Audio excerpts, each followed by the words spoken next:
We are always searching for love.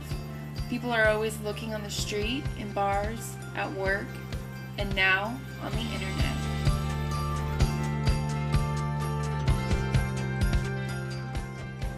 This is my stepdad, Johnny. And this is my mother, Diane. My family is a product of an internet relationship. And this is how it happened.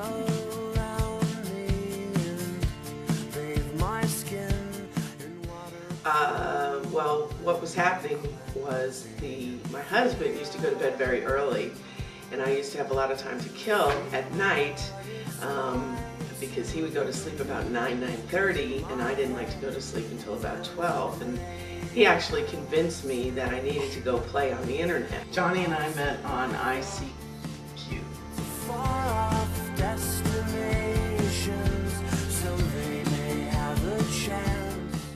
There's a feature on ICQ where it's called Find a Chat Partner. And it was kind of like rolling the dice. You'd hit the button and it would roll, and it would stop at the next available person, gave a summary of the country the person lived in, what language they spoke, and they kind of had a little tagline.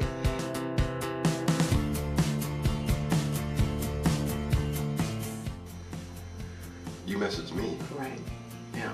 She found me on the random button and messaged me, and I messaged her back. Looking for something to do late at night, I would go on ICQ and look for interesting people to talk to, preferably very far away from me, because I never had any desire to meet anybody locally. That wasn't what I was about. I just wanted interesting conversation. And one night I hit the random button, and Johnny's profile came up, and it said he was in New Hampshire. That qualified as far away. And his tagline was, "Life is a daring adventure or nothing." And so I sent him a message and I said, "Well, what do you do? What makes your life an adventure?" And that's how we met.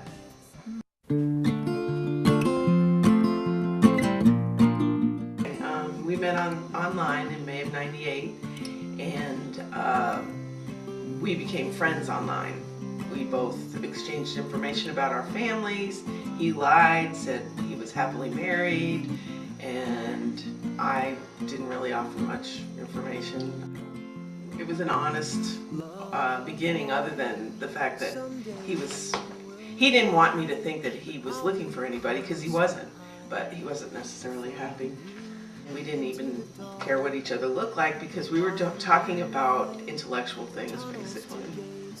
Yes. So then how did that turn into something else? I don't know. Oh, come on. It's really hard to say. I mean, how does anything turn into something else? It evolves and you don't realize it. You realize you have more in common with each other than you do with anyone else. And you just want to keep it going and making it more and more. And we learned about each other, and we started realizing who each other was from the inside out. It was an opportunity to not have skin affect, First impressions of skin. We learned who we were from inside. And we really, really liked each other as far as, how we felt about everything. I held my tongue as she told me, son. Oh, absolutely. We have talked about that. We probably never even would have gotten. We probably wouldn't even have spoken, let alone gotten together. Yeah, he is not. I'm not what he looks for, and he is not what I look for. Satisfied, illuminate the nose on their vacancy sign. I did, because there's no shell there for first impressions that you're afraid of how they're going to think of you just by looks or by their first impression of how you talk or whatever. So you get rid of all those insecurities and just talk from your heart right at the beginning. And if they don't like it, you just click and go somewhere else. And you go somewhere. That's the beauty about it, but it's very antisocial to do that. But it's a trade-off. You can get very deep with someone, or you can completely delete them in an instant. So.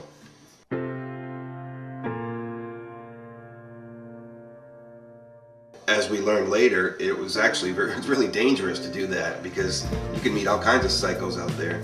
Like I said before, the internet brings every kind of people to it, so you never know what you're gonna get.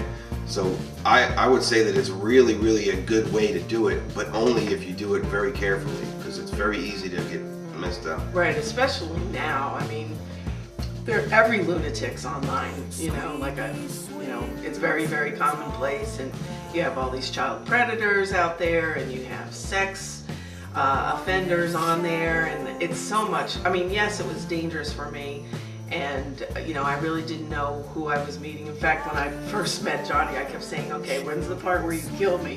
Because You said that for 2 years. yeah, because it was just, you know, I think we're lucky that we ended up being who we really thought we are, because it's very easy to lie online about who you are. I think they will become more commonplace as the internet, but they're going to keep getting more and more so. As the internet evolves even more, it's going to be seeping into everything we own, basically. But that doesn't disconnect you from the real meeting people in your own physical circle, because that you still need that interaction anyways. With sites like Match.com and eHarmony, and virtual worlds such as Second Life, internet relationships are only going to become more relevant as a social issue in our network society.